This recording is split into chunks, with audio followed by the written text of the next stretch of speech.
प्रचंड गर्मी के बीच भी संजीव जिस ढंग से लोगों के बीच उत्साह था अपने जनप्रतिनिधि को चुनने का, वो अद्भुत था। बिल्कुल। और एक महत्वपूर्ण बात वो ये भी हमें हमेशा याद रखनी पड़ती है, वो ये कि जो संसदीय प्रणाली हमने अपनाई है उसमें जो सत्ता की शक्ति है वो जनता में निहित होती है।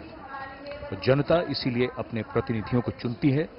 आज उन्हीं चुने हुए प्रतिनिधियों से सरकार बनने जा रही है भारत की, और आगमन हो रहा है राष्ट्रपति भवन में देश के नवनिर्वाचित प्रधानमंत्री श्री नरेंद्र मोदी का। उनकी कारों का काफिला धीरे धीरे राष्ट्रपति भवन के प्रांगण की ओर अग्रसर होता हुआ।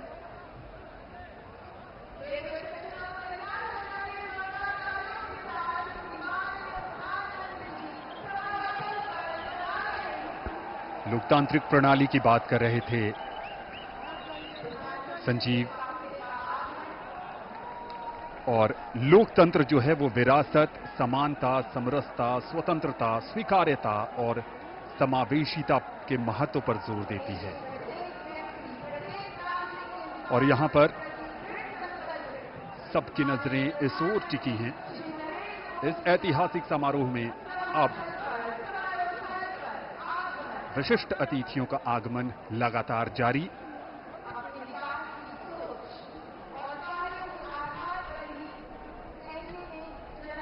दुनिया के सबसे बड़े लोकतंत्र भारत और सबसे बड़े लोकतंत्र के नवनिर्वाचित प्रधानमंत्री सबसे बड़ी लोकतांत्रिक प्रक्रिया से गुजरकर लगातार तीसरी बार प्रधानमंत्री के तौर पर शपथ लेने के लिए पधार रहे हैं राष्ट्रपति भवन के प्रांगण में।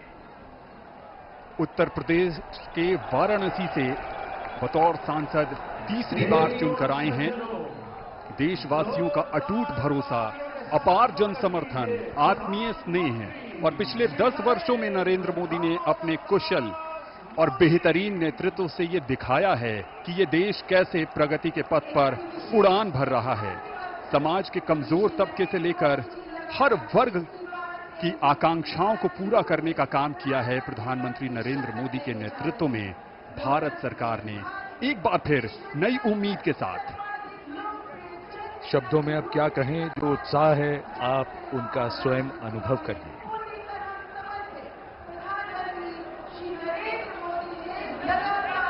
सबका आभार स्वीकार करते हुए नवनिर्वाचित प्रधानमंत्री श्री नरेंद्र मोदी तीसरी बार इस देश की बागडोर संभालने के लिए तैयार। The man of the moment, Mr. Narendra Modi, who will make history in just a few moments from now, as he returns greetings of his colleagues, of the cabinet and people who have come here in their thousands to attend this special moment.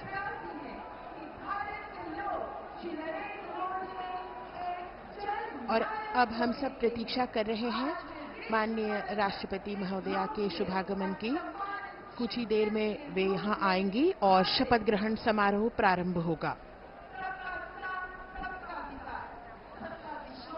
समारोह स्थल पर माननीय राष्ट्रपति महोदया के आगमन पर राष्ट्रीय गान बजाया जाएगा। शपथ ग्रहण समारोह की समाप्ति पर भी राष्ट्रगान बजाया जाएगा।